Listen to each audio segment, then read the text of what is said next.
My name is Catherine Farrell, and I am 31 years old. I never imagined that a simple Ring doorbell camera, installed mostly out of boredom and mild paranoia, about package thieves would end up detonating my relationship, my friendships, and everything I thought I understood about loyalty. My life had been stable until then. I owned my home outright, a modest 3-bedroom place I bought 3 years before meeting Ethan Hall, the man who eventually moved in with me. We had been together for 2 years, and though we weren't perfect, I thought we were honest. Ethan worked from home, contributed $600 a month toward shared expenses, and I appreciated the companionship. It never bothered me that my name alone was on the mortgage. It simply felt like my life had finally found a rhythm. My closest friend, Robert Turner, had been with me since college. We survived bad professors, impossible deadlines, and messy adulthood together, and when he got engaged to Stephanie Rogers, I shared in his excitement wholeheartedly. He chose a grand wedding church ceremony, 200 guests, full orchestra, the works, and I was supposed to stand beside him on the big day. I knew Stephanie, too. She was polished, stylish, the kind of person who made you feel like everything she touched was curated for a magazine. I never questioned her intentions toward Robert, nor did I ever imagine what she was capable of. On a quiet Tuesday afternoon, while eating lunch in my car outside the office, I opened the Ring app just to check for a package. The first video clip was unremarkable: Ethan's car parked in the driveway right where he always left it. Then I saw another Stephanie's car pulling in at 11:41 a.m. It surprised me, but I didn't think much of it. Perhaps she wanted to drop something off or talk wedding details. They weren't close, but it wasn't impossible. Still, a hint of confusion tugged at me. The third clip made the world tilt. At 12:23 p.m., a sleek silver BMW pulled into my driveway. A man I had never seen stepped out, a confident, clean-cut guy in his late 20s, and walked straight to my front door, knocking with the kind of familiarity that made my skin crawl. Ethan answered the door as if he had been waiting for him. The man stepped inside without hesitation. Stephanie stepped in behind him. The door closed. No one came back out for nearly an hour. A strange heaviness settled in my chest. I replayed the clip, then rewound further. I zoomed in. I scrutinized their body language. Nothing about it suggested casual socializing. No furniture deliveries, no contractors, no legitimate reason for any of it. When the BMW man finally exited, a lone expression unreadable, and Stephanie left a few minutes later, I felt my stomach sink. I didn't overreact. I didn't jump to conclusions. I didn't let emotion drive me. Instead, I went home that evening and quietly combed through the Ring archives from the past 6 weeks. What I discovered explained everything I had been ignoring, everything I had trusted, everything I had assumed was safe. There it was, captured again and again in cold, time-stamped clarity. The same routine repeating for over a month. Stephanie arriving.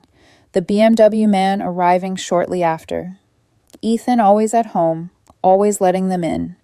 They stayed around an hour each time, leaving separately. And the worst part, the part that made something inside me go numb, was not just the cheating, but the fact that Ethan, the man I lived with, the man I loved, was facilitating it.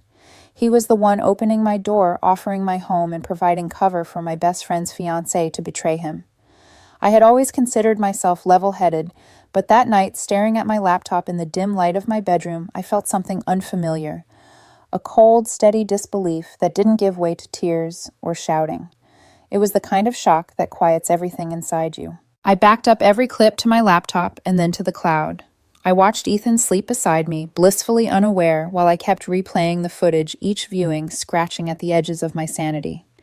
In the morning, I told him I had meetings all day and would be working from home. I wanted to see what he would do without being aware that I was watching. I locked myself inside my office and waited. At 11:32 a.m., Ethan received a text. I heard the chime from down the hall. Moments later, he walked to my office door, knocked lightly, and said he was running to Target. His voice was casual, even affectionate. I told him I didn't need anything. When the front door shut, I immediately pulled up the Ring feed. Ethan wasn't driving to Target. He was sitting in his car in the driveway, glancing at his phone, waiting. At 11:45 a.m., Stephanie arrived. At 11:52, the BMW man appeared. Stephanie used the spare key, one I had never given her. They slipped inside as if it had become routine. Ethan remained outside the whole time, sitting in his car, like a lookout. My office felt unbearably small. My hands were cold. My heart felt like it was cracking in slow motion. At 1:20 p.m., the BMW man left. Stephanie followed. Only then did Ethan finally get out of the car, walk inside with a nearly empty Target bag, and come to my office door with a tired smile as though he had actually been shopping. He said the store was crowded and he couldn't find anything. I managed to nod and say it must have been frustrating because in that moment I didn't trust myself to speak honestly. The betrayal was too large, the lies were too casual, and the truth was now too clear to ignore. I barely slept that night. I lay awake replaying every detail I had learned, every pattern I had uncovered, every lie Ethan had looked me in the eyes and told without flinching. It felt surreal to share a bed with someone who had betrayed not only me, but also the one person who had trusted me with his heart for over a decade. I could not let Robert marry someone who walked so casually into my house to sleep with another man while my boyfriend dutifully kept watch in the driveway. By morning, my decision was absolute. I texted Robert and asked if he could meet me for lunch. I told him it was important. He responded within 3 minutes. Of course, everything okay, and that small question nearly broke me. Even in ignorance, he was loyal. Even while being betrayed, he was concerned. I drove to the diner feeling a tightness in my chest I could not shake. When he arrived, he slid into the booth across from me and gave me one look before frowning. "Catherine, what is going on?" His tone was soft, but I could hear the unease beneath it. I opened my laptop and turned it around, playing the first clip without saying a word. At first, he blinked confused. Then he saw Stephanie's car. Then he saw Ethan opening my door to a man neither of us recognized. The silence at our table grew so thick it felt physical. I clicked through the second clip, then the fifth, then the 12th. His face went gray as the pattern unfolded on the screen. "Catherine," he finally whispered, his voice barely audible. "How long?" "6 weeks that I can prove. Maybe longer." "In your house." I nodded once. He ran both hands through his hair, staring at the table as if the wood grain might give him answers. I watched grief settle over him slowly like a storm cloud, tightening around the edges. Then I told him the part I knew would hurt the most, the part that shattered whatever hope had been clinging to his expression. "Ethan has been letting them in. He is the one giving her cover." That was when the heartbreak became something sharper. Betrayal, humiliation, disgust. I saw each emotion flicker across his face. He closed the laptop gently and exhaled as though trying to steady himself. "I am calling off the wedding," he said quietly. "I cannot marry someone who does this. I do not even recognize her."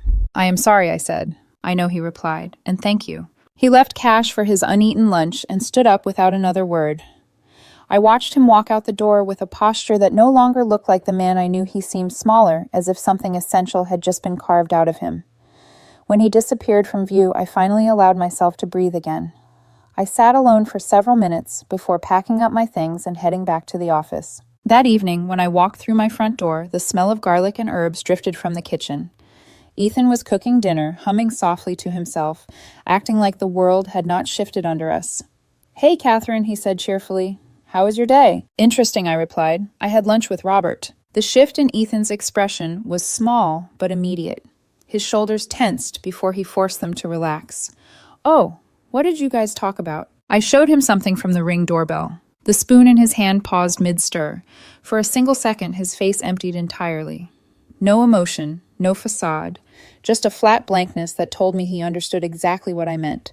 Then he swallowed, composed himself, and said, "What footage?" "Footage of Stephanie using this house to cheat on him." The spoon clattered into the pot. He turned slowly, and for a moment I watched him try to sift through possible lies, choose an angle, build a narrative. It was almost impressive how fast he shifted gears. "Catherine, it is not what it looks like. Stephanie needed a safe place.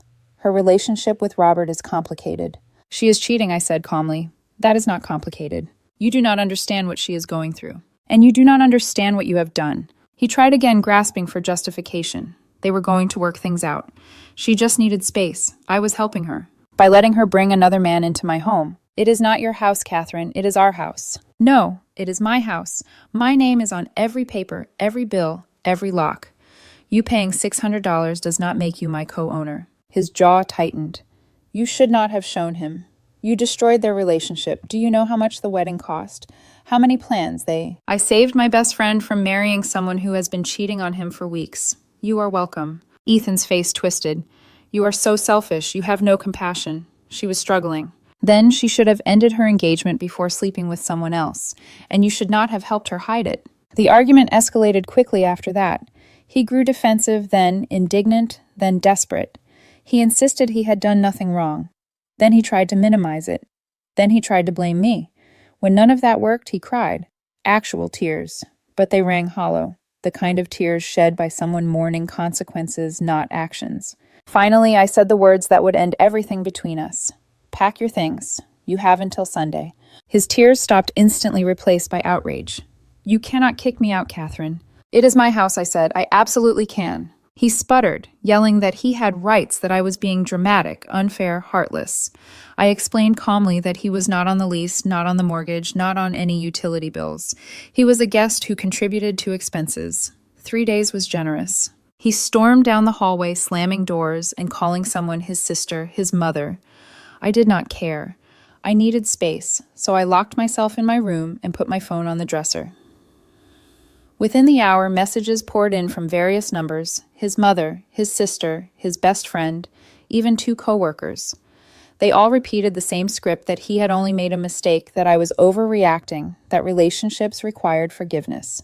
I sent them all the same message: he helped someone cheat on my best friend in my house. There is nothing to discuss. Then I blocked every number. By Sunday morning, his sister arrived with a moving truck. Neither one of them spoke to me while they loaded his things. When everything was packed, Ethan stood in the driveway, staring at me with a look of wounded disbelief. You are making a huge mistake, he said. No, I answered. The mistake was thinking you were someone you are not. He left without another word. As soon as the truck disappeared down the street, I changed every lock on the house, including the spare key box.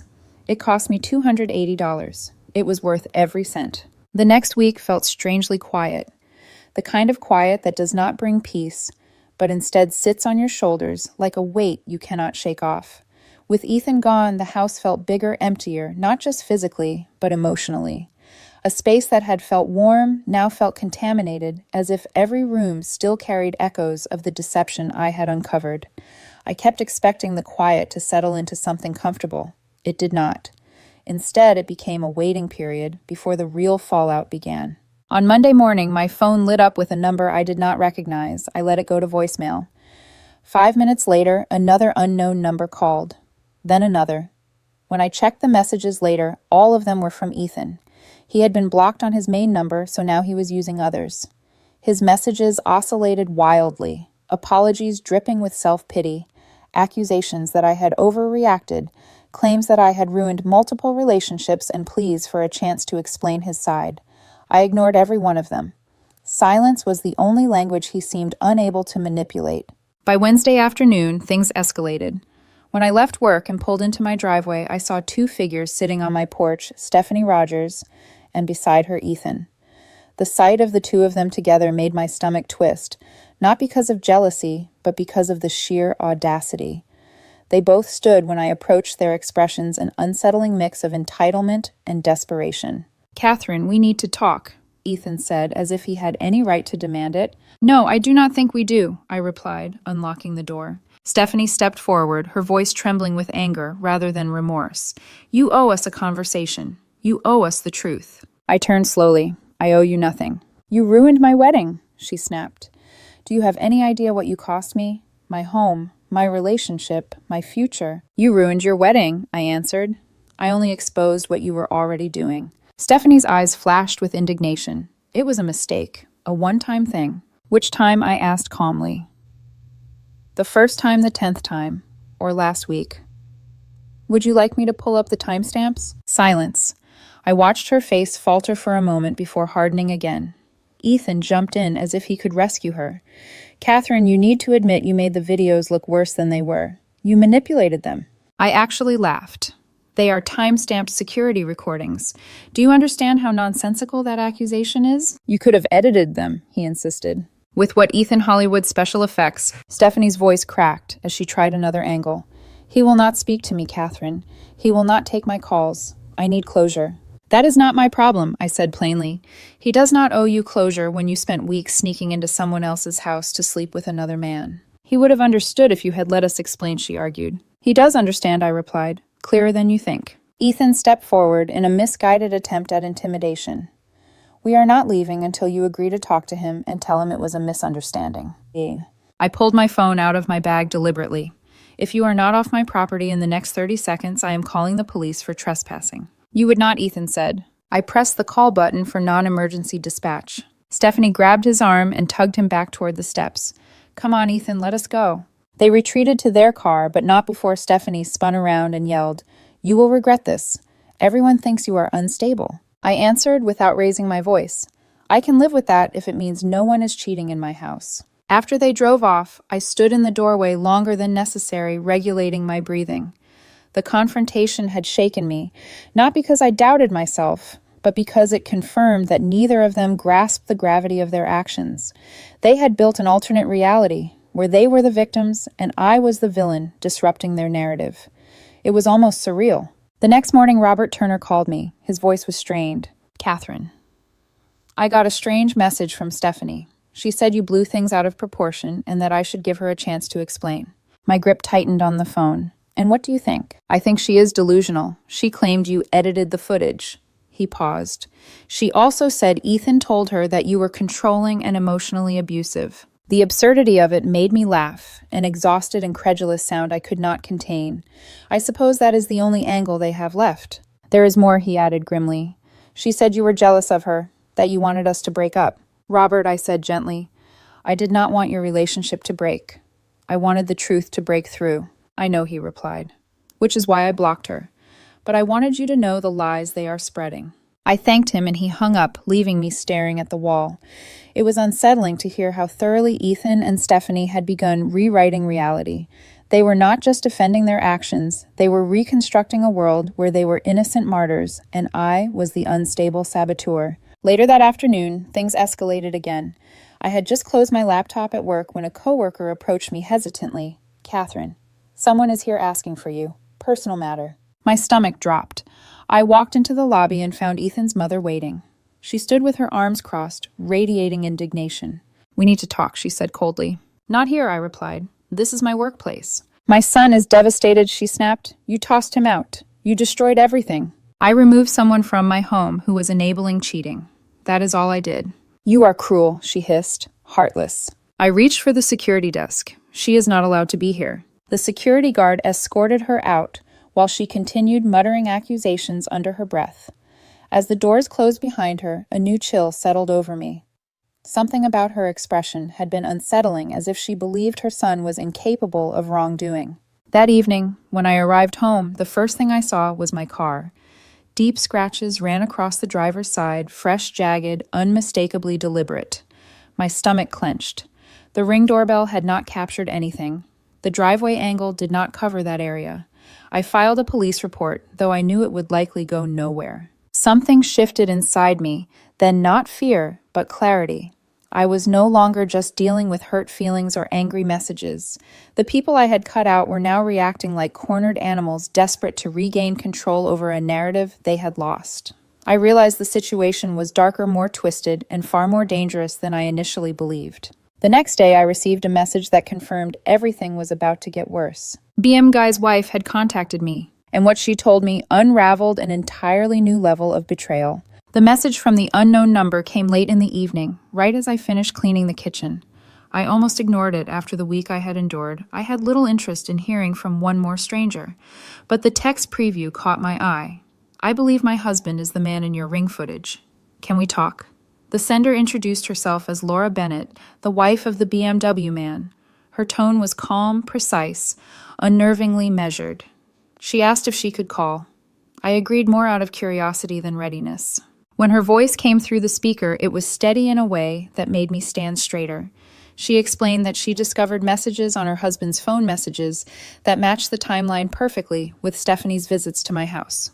Laura said she had already been suspicious for months, not because of anything dramatic, but because of subtle shifts, late lunches, longer work hours, evasive answers. She had not known where he was going, only that something was wrong. Then she quietly added something.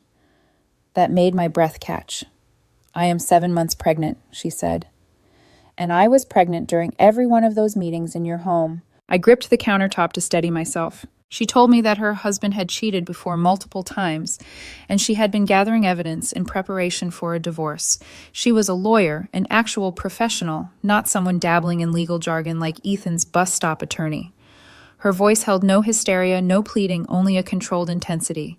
"Your footage," she continued, "confirms a pattern of behavior during work hours. It is exactly what I needed." I asked her gently if she knew Stephanie. She sighed, and in that exhale there was a mix of pity and disdain. "Yes. Not personally, but through the messages. And Catherine." She hesitated. "Your ex-boyfriend and Stephanie both knew he was married." My hand tightened involuntarily. Ethan knew. Yes, my husband told her early on. Apparently she did not care. She said a married man was safer because he would not get attached. Hearing that felt like being hit with cold water. Stephanie was not simply a woman making a mistake out of confusion or loneliness. She was someone who calculated the safety of her affair around another woman's marriage. And Ethan, my partner, had known and still handed over my house as if it were a rental property for someone else's betrayal. Laura continued explaining that she had already contacted Robert to clarify what she knew. She apologized to me, even though none of this was her fault. When we hung up, I stood in the quiet of my kitchen for a long time, absorbing the staggering truth. The situation was not just ethically wrong, it was grotesque. My home had been used not only to hide infidelity, but to facilitate the betrayal of a pregnant woman by people who knew exactly what they were doing. The next morning, the ripple effects began almost immediately. Robert called again, sounding exhausted. "You were right," he said, "about everything. Stephanie knew about the marriage. She knew about the pregnancy." His voice was a mixture of anger and disgust. "She told her friends she was the victim, Catherine, that she was trapped in an unhappy relationship and that the affair was her way of finding herself." I could hear the bitterness in his tone. "Finding herself in my maid of honor dress fittings and at cake tastings," he muttered. "Unbelievable." He went on to say that mutual friends were now divided, some siding with Stephanie's narrative, others stepping back as more information leaked out. A few reached out to him privately to apologize, admitting they had believed her lies at first. The circle that once felt comfortable now felt fractured and unfamiliar. Later that afternoon, I received a completely unexpected call from one of Ethan's closest friends, a woman named Karen, who had been among the ones originally texting me angrily after the breakup. Her voice sounded hollow, stripped of its earlier indignation. "Catherine," she began, "I owe you an apology." She explained that she had believed Ethan and Stephanie when they said I was controlling and overreacting. Then she found out from someone else, someone who had overheard Stephanie bragging, that Stephanie and Ethan had known about Laura's pregnancy all along and still continued facilitating the affair. "I feel sick," she murmured. Stephanie said she was protecting a friend in an unhappy relationship. But now it is clear she was helping someone cheat on a pregnant woman. And Ethan, she trailed off. He defended her. He defended all of it. I cannot believe I took their side. She apologized again, then added something that made my chest tighten. "Catherine, she keeps talking about you, about how she wants to make you pay for ruining her life. She is not thinking rationally. You need to be careful." That warning settled into me like a stone. It was the second time someone referenced Stephanie acting unhinged. The car keying suddenly felt less like random vandalism and more like a test of boundaries. 2 days later, Laura Bennett emailed me copies of text exchanges between Stephanie and her husband. My name appeared more than once, usually with profanity attached. And one message from Stephanie read, "She thinks she won. She has no idea what is coming." I sat back in my chair, absorbing the words. There was something almost theatrical about the way Stephanie positioned herself as both villain and martyr at the same time. It was a level of entitlement I had rarely seen. But nothing compared to what happened next. One evening, while scrolling social media, I stumbled across a post Stephanie had made earlier that day. It was long, emotional, and filled with self-pity. She claimed she had been betrayed by someone she trusted, that she had made one mistake and was now homeless and abandoned. The comments poured in with sympathy friends telling her she deserved better, that I was cruel, that Ethan was devastated, that everyone needed to leave her alone. For a moment I felt anger rise tight, sharp, instinctive, but before I could decide whether to respond, a new comment appeared beneath her post. It was from Laura Bennett. Her words were clinical, precise, and devastatingly direct. Helping friends cheat on their partners is not compassion, it is complicity. Facilitating an affair with a married man while his pregnant wife is at home is not a mistake. It is a deliberate act of cruelty. Own what you did. Stephanie deleted the entire post 30 minutes later, but Laura sent me screenshots first. I saved every image. That night, as I sat in my living room staring at the screenshots, something inside me finally shifted. I realized I was not simply uncovering lies. I was watching an entire network of deception collapse under its own weight. The web Stephanie and Ethan had woven for weeks was unraveling thread by thread, and the truth was finally taking shape in a way that could not be rewritten, manipulated, or spun into a victim narrative. But I also knew something else. People like Stephanie and Ethan rarely let truth end a story. There is always one final attempt to regain control. I just did not know yet how far they would go. 3 weeks after everything unraveled, I received a thick envelope in the mail, printed with the name of a small law office whose slogan I immediately recognized from local bus benches. For a moment, I simply stared at it, feeling an odd mix of amusement and dread. I already knew what it was before opening it.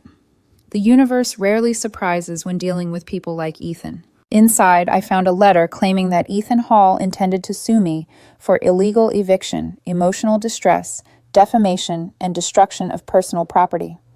He was demanding $11,500. According to the letter, he believed I had caused him significant psychological harm by asking him to leave our shared home, as if those words could magically rewrite the legal reality that he had never been anything more than a guest with a monthly contribution. I contacted the real attorney I used when purchasing my home, a measured, almost serene man named Daniel Carter, and read the letter aloud. He laughed before I even finished the second sentence. "Do not worry," he said calmly. "He has no case. I will draft a response." Daniel's letter was surgical. It listed every factual and legal hole in Ethan's claims, including the fact that Ethan had acknowledged via text that Sunday was his deadline. It reminded Ethan's attorney that truth is a complete defense against defamation. It demanded proof of any property I allegedly damaged. It requested documentation of any lease agreement that did not exist. And it concluded by recommending that Ethan discontinue his intended action to avoid the risk of a counterclaim. Ethan's attorney never replied. The small claims threat evaporated as quickly as it arrived, but it left behind a faint residue of pity. How small and desperate someone must be to attempt such a flimsy retaliation simply because their lies crumbled. Still, I was relieved it was over. Or so I thought. That same week, the last lingering issue finally resolved. My car, which had been keyed, was repaired through insurance. I paid a $500 deductible, annoying but less painful with the knowledge that whoever had done it could not muster the courage to return. After filing the report, there were no further incidents. No more scratches, no more vandalism, and thankfully no more anonymous threats. It felt as though the confrontation with reality had scared the last of them away. Then, one quiet Sunday morning, my Ring camera chimed. I glanced at my phone and saw Ethan standing at the door alone. He looked thinner, tired, and older than when I last saw him. His expression carried something I did not expect, an uneasy mix of regret and anxiety. When I answered through the speaker, he stepped closer, as if proximity alone could force intimacy. "I want to apologize," he said. "Okay," I replied. My tone was neutral, guarded, detached. "Can we talk in person, just for 5 minutes, please?" "No." A long silence followed, and I could almost see him struggling to accept the boundary. "I have been in therapy," he said finally. "I am working on myself. I realize I was wrong. I hurt you. I hurt Robert. I hurt a lot of people." "I am glad you are getting help," I answered. "But we do not need to talk. Catherine, can we just try to fix things?" "No," I repeated, not unkindly, just firmly. "There is nothing left to fix." "You are so cold," he whispered. "I am done," I said. "That is different." He tried again. "Do you miss me?" "Not even a little." He blinked, stunned. "You are lying." "I am not. I do not think about you. I do not long for you. I am relieved you are gone." His posture deflated, and for a moment he simply stood there, shoulders sunken, eyes unfocused, before turning and walking back toward his car. He did not look back. I watched the feed until his vehicle disappeared down the street, and only then did I realize how steady my breathing was. There was no ache, no bitterness, no lingering fury, just relief, clean and simple. The rest of life began falling back into place, slowly, gently. Robert started dating someone new, a kind, grounded woman who treated him with a sincerity I had never seen from Stephanie. He told me he was happier than he expected to be, that he felt lighter, freer. When Stephanie attempted to contact him again, he blocked her without hesitation. When she showed up at his apartment building, once he simply did not answer the door. As for the BMW man, his life took a different trajectory. According to Laura, he was currently entangled in a brutal divorce process, facing custody negotiations, financial penalties, and accountability he had avoided for years. Laura sent me a handwritten thank you card, something beautifully old-fashioned. She wrote that the footage strengthened her case and gave her clarity she needed. She wished me well, and I believe she meant it. The friend group that had initially rallied around Ethan and Stephanie fractured. Some apologized. Others clung to the fantasy version of events Stephanie spun for them. I let every one of them go without regret. As I told someone once, sometimes trash takes itself out. My house, once tainted by the weight of betrayal, began to feel whole again. I hired a deep cleaning service, replaced the couch since I refused to keep furniture where someone else's affair had taken place, and changed every password lock and code.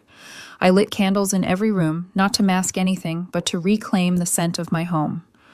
Slowly, warmth returned. I went on a few dates, not seeking anything serious, simply reminding myself that companionship did not have to be dangerous. I found that I liked my own quiet company more than I expected. I liked waking up without tension, without checking cameras, without wondering who might be using my living room in my absence. One evening, someone asked me if I regretted telling Robert the truth, if I should have stayed quiet, handled my relationship privately, and let them work things out on their own timeline. The question irritated me at first, but then I found the clarity within it. No, I did not regret a single thing. Robert deserved the truth. Ethan deserved consequences, and I deserved a home that was not used as an affair hotel behind my back. People often treat exposing betrayal as a worse offense than the betrayal itself. They call it meddling. They call it drama. They call it a lack of loyalty. But real loyalty is telling the truth, even when it is uncomfortable, even when it ends relationships, even when it casts you as the villain in someone else's story. Real loyalty protects people from becoming the final victim of someone else's deception. Ethan chose to help Stephanie cheat instead of encouraging her to end an unhappy relationship. He chose to protect her affair over my home and my trust. He chose to lie to me and to Robert. Stephanie chose the affair, and both of them chose to continue even after knowing about Laura, about the pregnancy, about the damage they were already causing. Choices have consequences. I did not punish them. I simply refused to protect them from the consequences they had earned. Today my house is quiet in a way that finally feels peaceful. I have my space, my freedom, my closest friendship intact, and a future that no longer depends on someone else's lies to function. For the first time in months, I feel like myself again, someone grounded, someone honest,